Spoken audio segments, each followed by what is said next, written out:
ये फुकट में तो काम नहीं करेंगे, इनको भी तो पैसा देना पड़ेगा ना। मतलब कोई ऐसे फुकट में आपके लिए काम कर देगा क्या? नहीं ना। हेलो एवरीवन, मैं हूं जयेश राजगुरु और स्वागत है आप सभी का इस नए इंटरेस्टिंग यूट्यूब वीडियो में। दोस्तों, हम पढ़ रहे हैं क्लास 12th का इकोनॉमिक्स न्यू सिलेबस और ये है चैप्टर नंबर 7 नेशनल इनकम का एक और महत्वपूर्ण वीडियो। आज की इस वीडियो में हम जानेंगे about methods of measuring national income और नजर डालेंगे इनकम मेथड के ऊपर। जी हां, टोटल 3 मेथड्स हैं, आउटपुट, इनकम और एक्सपेंडिचर। पिछले वीडियो में हमने आउटपुट मेथड को कवर किया था। आज का वीडियो डेडिकेटेड है about the income method of measuring national income. तो अगर आप इस चैनल पर नए हैं तो जरूर से सब्सक्राइब कीजिए, बेल आइकन दबाइए, क्योंकि यहां आपको लगातार ऐसे ही इंफॉर्मेटिव वीडियोस मिलते रहेंगे। साथ ही साथ आप हमारे टेलीग्राम चैनल से जुड़ जाइए, नाम है स्काई एजुकेशन ऑफिशियल। यहां पर आपको मोस्ट आईएमपी क्वेश्चंस और पीडीएफ नोट्स मिलते रहेंगे। You can also join our superstar batch for this year students. जी हां, superstar batch absolutely free batch है सभी इस साल के कॉमर्स और आर्ट्स स्टूडेंट्स के लिए। तो अपना प्यार बरकरार रखिए, लिंक डिस्क्रिप्शन में, वहां से आप इस सुपरस्टार बैच को ज्वाइन कर सकते हैं। बैच कोड है सुपरस्टार 23। जी हां, चलिए आज के वीडियो को शुरू करते हैं। आज के वीडियो की खासियत है income method of measuring national income. लेकिन उससे पहले एक छोटा सा ब्रीफ इंट्रोडक्शन जो हर वीडियो में बहुत आपको काम आएगा, नेशनल इनकम के बारे में थोड़ा सा रिकैप करने में। नेशनल इनकम क्या है? देश की इनकम है, तेरा इनकम, मेरा इनकम, इसका इनकम, उसका इनकम, हम सबका इनकम मिला देते हैं तो बनता है national income. In real terms क्या है? तो भैया flow of goods and services. क्या है flow of goods and services? क्या है flow of goods and services? यानी एक साल में कितने गुड्स सर्विसेज, कितने कमोडिटीज हम क्रिएट करते हैं, प्रोड्यूस करते हैं हमारे देश में, इसी से हमें नेशनल इनकम का अंदाजा मिलता है। जी हां, yes, modern economy is a money economy. Hence, national income of a country is expressed in terms of money. The total income of the nation is called as the national income. किसका? Total income of the nation. साथ ही साथ in real terms, it is the flow of goods and services produced in an economy during a year. तो ये कुछ important lines जो हमेशा दिमाग में फिट होनी चाहिए नेशनल इनकम के बारे में। बात करें आज के क्वेश्चन की, तो आज का अपना क्वेश्चन है भैया, कितने मेथड्स मेजर करने के लिए नेशनल इनकम को? तो भैया टोटल 3 मेथड्स हैं, output, income, expenditure. Short code उई आहा उई आहा उई। Output, income, expenditure. क्या? Output, income, expenditure. क्या? Output, income, expenditure. आज हम पढ़ने वाले हैं अपना आउटपुट मेथड के बाद इनकम मेथड। हमने आउटपुट मेथड पिछले वीडियो में कवर किया है, नहीं देखा है तो आई बटन में लिंक दूंगा, जरूर वहां से देख लीजिएगा। इनकम मेथड की बात करेंगे, नाम में ही इनकम है और इसीलिए यहां पर तेरा इनकम, मेरा इनकम, इसका इनकम, उसका इनकम, हम सबका इनकम कैलकुलेट करने वाले हैं। सब टाइप की इनकम्स को हम देखने वाले हैं। चलिए समझते हैं बारीकी से कि क्या खास है इनकम मेथड के अंदर। जी हां, सबसे पहली स्लाइड पे मैं आपको क्लियर कर दूं, इनकम मेथड जो है हमारा, इस मेथड की खासियत है कि it is about factor incomes. हमारे फैक्टर्स जब भी रोल में आते हैं तो याद रखिए, लैंड, लेबर, कैपिटल, एंटरप्रेन्योर। क्या? Land, labour, capital, entrepreneur. ये 4 फैक्टर्स हैं जिससे प्रोडक्शन की एक्टिविटी होती है, इकोनॉमिक एक्टिविटी होती है। तो ये लैंड, लेबर, कैपिटल, एंटरप्रेन्योर, ये फुकट में तो काम नहीं करेंगे, इनको भी तो पैसा देना पड़ेगा ना। मतलब कोई ऐसे फुकट में आपके लिए काम कर देगा क्या? नहीं ना। तो फैक्टर इनकम जो होती है ना, वही हम यहां पर एडअप करने वाले हैं। इनकम मेथड पूरा इसी के इर्द गिर्द घूमता है। लैंड को मिलता है रेंट, लेबर को मिलती है वेजेस, याद रखिए कैपिटल पे मिलता है इंटरेस्ट और एक एंटरप्रेन्योर को मिलता है प्रॉफिट। और इसीलिए दोस्तों ये सारे इनकम के सोर्सेस को हमें ऐड करना है। बस एकदम आसान सा मेथड है, एकदम सिंपल सा मेथड है। चलिए शुरू करते हैं। The method of measuring national income is also known age factor cost method. क्या बोलते हैं इसको? इसका दूसरा नाम है फैक्टर कॉस्ट मेथड। क्यों? क्योंकि मैंने बताया ना, फैक्टर की इनकम को ऐड करता है। किसको ऐड करता है? फैक्टर की इनकम को ऐड करता है। This method estimates national income from the distribution side. Output method में अपन ने पढ़ा था प्रोडक्शन साइड, कितना प्रोडक्शन हुआ वो आउटपुट मेथड बताता है, और ये कितना डिस्ट्रीब्यूशन हुआ ये बताता है इनकम मेथड। याद रखिए, according to this method the income payments received by all citizens of the country in a particular year are added up.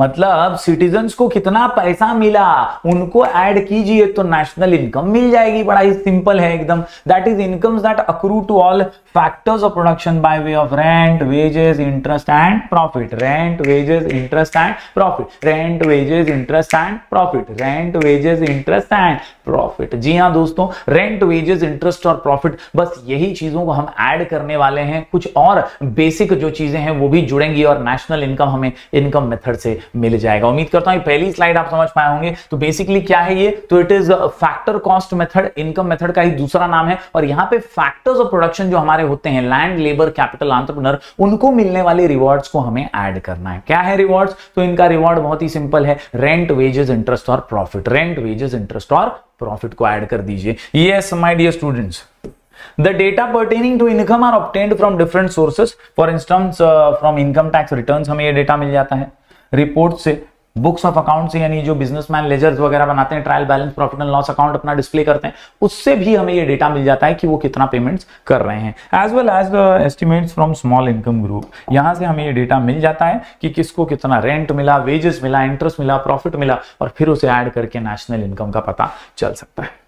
दोस्तों एक ही फॉर्मूला है, पूरा गेम फॉर्मूला का ही है। इनकम मेथड की बात करूं तो यहां पर ये जो फॉर्मूला है आपके टेक्स्ट बुक में, इसे मार्क कर लीजिएगा, इसे दिमाग में फिट कर लीजिएगा, सब कुछ इसी के अंदर है। Everything is inside this. क्या है, national income is equal to R बोले तो रेंट, डब्ल्यू बोले तो वेजेस, आई बोले तो इंटरेस्ट, पी बोले तो प्रॉफिट, एम आई मतलब मुंबई इंडियन नहीं है बॉस, एम आई मतलब मिक्स्ड इनकम, एम आई मतलब मिक्स्ड इनकम, एम आई मतलब मिक्स्ड इनकम। ये जो सेल्फ एम्प्लॉयड लोग होते हैं ना, उनकी मिक्स्ड इनकम होती है, अलग अलग सोर्सेस से आने वाली मिक्स्ड इनकम को भी ऐड करना है। प्लस एक्स माइनस एम बोले तो एक्सपोर्ट माइनस इंपोर्ट, बोले तो एक्सपोर्ट माइनस इंपोर्ट। याद रखिए दोस्तों, हम कुछ चीजें बेचते हैं बाहर दूसरे देशों में, और हम कुछ चीजें खरीदते भी हैं दूसरे देशों से। तो जब हमने बेचा तो हमें पैसा मिला, और जब हमने खरीदा तो हमारा पैसा गया। तो एक्सपोर्ट माइनस इंपोर्ट से जो डिफरेंस आएगा वो यहां पर जुड़ेगा हमारी इनकम में। साथ ही साथ आर माइनस पी मतलब रिसिप्ट माइनस पेमेंट। हमारे दोस्त जो है विदेशों में जाते हैं, हमारे रहने वाले, इंडिया के रहने वाले लोग विदेशों में जाते हैं, वहां कुछ खर्चा कर देते हैं तो हमारा पेमेंट है।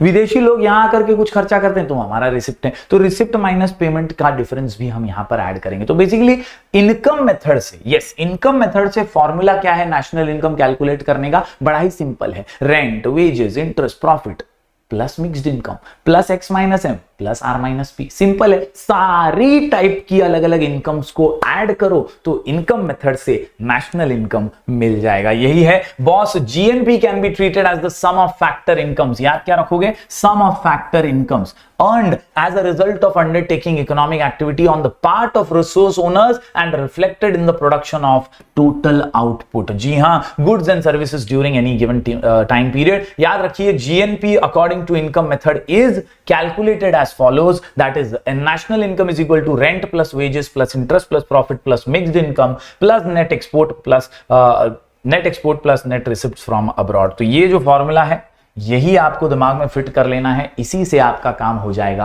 आसान। तो इनकम मेथड में रेंट, वेजेस, इंटरेस्ट, प्रॉफिट, फिर एक बार दोहरा रहा हूं, rent, wages, interest, profit, mixed income plus X minus M plus R minus P. X minus M बोले तो नेट एक्सपोर्ट होता है और आर माइनस पी यानी नेट रिसिप्ट्स होते हैं। उम्मीद करता हूं दोस्तों आपको पूरा कॉन्सेप्ट जो है वो समझ में आ ही गया होगा।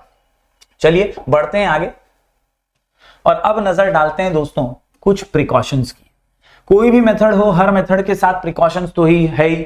हम एक ऐसा भी वीडियो बनाएंगे जहां पर आपको सारे मेथड्स के, आउटपुट, इनकम और एक्सपेंडिचर मेथड के कुछ कॉमन प्रिकॉशंस देंगे जो आप बोर्ड एग्जाम में तीनों में लिख सकते हैं। हालांकि एक रूल यही है कि जब भी नेशनल इनकम कैलकुलेट कर रहे हैं आप, किसी भी मेथड से करिए, लेकिन सावधानी बरतिए, प्रिकॉशंस रखिए ताकि आप डबल काउंटिंग ना करें और गड़बड़ी ना हो नेशनल इनकम कैलकुलेशन में। दैट इज व्हाई कुछ प्रिकॉशंस, जैसे सबसे पहला ट्रांसफर इनकम्स और ट्रांसफर पेमेंट्स, जैसे कि scholarship, gift, donation, charity, old age pension, unemployment allowance etcetera should be ignored. बड़ा ही सिंपल है, याद क्या रखना है, transfer income ignored, transfer income ignored. तुम बोलोगे इसका ट्रांसफर इनकम समझ में नहीं आ रहा, ट्रांसफर पेमेंट समझ में नहीं आ रहा, होता क्या है, किसी का खर्चा किसी का इनकम, किसी का खर्चा किसी का इनकम, किसी का खर्चा किसी का इनकम। जैसे सरकार जो है वो एक रिटायर्ड गवर्नमेंट ऑफिसर को पेंशन दे रही है, अब उसको पेंशन दे रही तो उसके लिए तो वो इनकम है, लेकिन सरकार के लिए वो क्या है, वो खर्चा है, क्योंकि उसे पेंशन देना पड़ रहा है। समझ लो, किसी का खर्चा किसी का इनकम, ये ट्रांसफर पेमेंट है और इसीलिए इसे नेशनल इनकम से इग्नोर किया जा रहा है। क्या किया जा रहा है, इग्नोर किया जा रहा है। ऐसे ही स्कॉलरशिप्स होते हैं, गिफ्ट्स होते हैं, डोनेशन दिया जाता है, चैरिटी की जाती है, ओल्ड एज पेंशन वगैरह है, अनएम्प्लॉयमेंट अलाउंस है, बेरोजगारी भत्ता, ये सारी चीजें जो है किसी का खर्चा, किसी का इनकम है और ये ट्रांसफर पेमेंट्स होने की वजह से इन्हें हम इग्नोर कर देते हैं। पहला प्रिकॉशन उम्मीद करता हूं आप समझ रहे होंगे। दूसरे प्रिकॉशन की बात करें तो ऑल अनपेड सर्विसेज। याद रखिए दोस्तों, मां के हाथ का खाना, मां का प्यार, ये अनपेड सर्विस है। आप अपनी मां को अगर बोलेंगे यहां दोपहर का खाना दिया, ये ले 100 रुपए, 2 लाफे मारेगी। सिंपल सी बात है दोस्तों, आपको याद रखना है कि ये एक अनपेड सर्विस है। It is out of love, it is out of affection. तो आपको भैया इन चीजों के पैसे देने नहीं पड़ते और ये अनपेड सर्विस इसीलिए नेशनल इनकम में ऐड नहीं होती हैं। याद रखिए, all unpaid services should be ignored. तो क्या क्या इग्नोर करोगे? ट्रांसफर इनकम इग्नोर्ड है, नेशनल इनकम में से इग्नोर्ड है और सिमिलरली अनपेड सर्विस भी इग्नोर्ड है। बढ़ते हैं आगे। अगला जो प्रिकॉशन है वो कहता है any income from sale of second hand goods. ये कॉमन पॉइंट है सेकेंड हैंड गुड्स का, ये हमने आउटपुट मेथड के प्रिकॉशन में भी देखा है। सेकेंड हैंड गुड्स की ओरिजिनल वैल्यू तो पहली बार ले ही ली थी, दूसरी बार वो बिके तो क्यों उसकी वैल्यू लें, नेशनल इनकम ज्यादा दिख जाएगा। तो सेकेंड हैंड गुड्स की जो वैल्यू है उसे भी इग्नोर करना है। 3 चीजें ignore, transfer income ignore, unpaid service ignore, second hand goods ignore. बढ़ते हैं आगे, अगले प्रिकॉशन को देख लेते हैं। अगला जो प्रिकॉशन निकल करके आता है वो है income from sale of shares and bonds should be ignored as they do not add anything to the real national income। ये जो सेल ऑफ शेयर्स वगैरह हैं, बॉन्ड्स हैं, इनको भी हमें इग्नोर करना है क्योंकि ये रियल नेशनल इनकम में तभी के तभी कुछ ऐड या लेस नहीं करवा रहे हैं और इसीलिए इनकी इनकम को भी हम नेशनल इनकम में नहीं जोड़ते हैं। 5वें पॉइंट पे बात करूं प्रिकॉशन की, तो revenue received by the government through direct taxes should be ignored. तो यहां पे क्या याद रखोगे? Income from sale of shares और यहां पे डायरेक्ट टैक्सेस को इग्नोर करना है क्योंकि ये भी ट्रांसफर ऑफ इनकम का ही एक एग्जांपल है। समझ रहे हो? तो ट्रांसफर ऑफ पेमेंट इग्नोर करना है, अनपेड सर्विसेज इग्नोर करनी है। समझ रहे हो? वैसे ही यहां पर from sale of shares and bonds ignore करना है, सेकेंड हैंड गुड्स को इग्नोर करना है, यहां पर आपने डायरेक्ट टैक्सेस जो दिए हैं वो भी इग्नोर करने हैं। तो इतनी चीजों का आपको प्रिकॉशन लेना है, सावधानी लेनी है जब भी नेशनल इनकम कैलकुलेट करते हैं। एग्जाम में कई बार पूछा जा सकता है explain precautions of income method, तो उसमें आप ये कोई भी 4 पॉइंट्स लिख सकते हैं। यहाँ पे 7 पॉइंट दिए हुए हैं। अगला पॉइंट कहता है अनडिस्ट्रीब्यूटेड प्रॉफिट्स, मतलब कंपनी को प्रॉफिट हुआ लेकिन अभी तक शेयर होल्डर्स को बांटा नहीं है, अनडिस्ट्रीब्यूटेड। अब भाई आज नहीं तो कल बांटना पड़ेगा, तो अनडिस्ट्रीब्यूटेड है लेकिन इसीलिए वो आज नहीं तो कल बटेगा तो इनकम में तो आएगा ही, so it should be included. बात करें दूसरी, imputed value of production kept for self consumption. भैया सेल्फ कंजम्पशन की चीजें जो होती है ना, इनको भी हमें खास ध्यान देना है और इंक्लूड करना ही है। भले गेस वर्क पे करो लेकिन करना जरूरी है। हमने आउटपुट मेथड में भी देखा था, सेल्फ कंजम्पशन की चीजों को गेस वर्क पे इंक्लूड करते हैं और यहां पर इंप्यूटेड वैल्यू जो है प्रोडक्शन का kept for self consumption can and imputed rent of owner occupied houses should be included। क्यों? क्योंकि वो आज नहीं तो कल कंप्लीटली मार्केट वैल्यू पे आएगी ही आएगी और इसीलिए यहां पर इसे इंक्लूड करना है। तो आखिरी 2 पॉइंट्स में क्या इंक्लूड करना है याद रखिए, एक undistributed profits of company, income from government property and profits, और आखिर में imputed value of production kept for self consumption. उम्मीद करता हूं दोस्तों सारे प्रिकॉशंस जो है आप समझ पाए होंगे। इंडिया के अंदर जो हमारी नेशनल इनकम कमिटी है, सेंट्रल स्टैटिस्टिकल ऑर्गेनाइजेशन है, वो इनकम मेथड का यूज करते हैं for adding up the income arising from trade, transport, professional and liberal arts, public administration and domestic services. यानी कई ऐसे क्षेत्र हैं, कुछ ऐसे क्षेत्र हैं जिसमें इनकम मेथड का इस्तेमाल करके नेशनल इनकम को कैलकुलेट किया जाता है। फॉर्मूला आपके दिमाग में फिट होना चाहिए, एनआई यानी national income is equal to rent plus wages plus interest plus profit plus x minus M plus R minus P. तो इस प्रकार से आसान सा फॉर्मूला बन जाता है। बीच में मिक्स्ड इनकम थी, वो भी आप ऐड कर लेंगे। तो फॉर्मूला बहुत ही सिंपल है, इसी फॉर्मूला से आप जो है हमारा नेशनल इनकम जो है पूरी तरह से याद कर सकते हैं। दोस्तों कोई भी डाउट हो मैं आपको इंस्टाग्राम पे मिल जाऊंगा, मेरा आईडी है राजगोर जयश्वी। जरूर अपना प्यार बरकरार रखिएगा और कोई भी डाउट हो तो मैं आपको यहाँ मिल जाऊंगा, आप डाउट पूछ सकते हैं डीएम में। मैं कोशिश करूंगा आप सभी के डाउट्स को सॉल्व करने की। साथ ही साथ लिंक डिस्क्रिप्शन में आप सुपरस्टार बैच फ्री है हमारा, उसे ज्वाइन कर सकते हैं। सुपरस्टार 23 ये बैच का कोड है। अपना प्यार बरकरार रखिए और इस फ्री बैच से भी जरूर जुड़ जाइएगा। नोट्स, पीडीएफ्स और अलग अलग सब्जेक्ट्स के वीडियोस के नोटिफिकेशन यहाँ पर हम देते रहते हैं। चलिए मिलेंगे फिर एक बार कुछ और वीडियोस के साथ, तब तक के लिए do like, share and subscribe.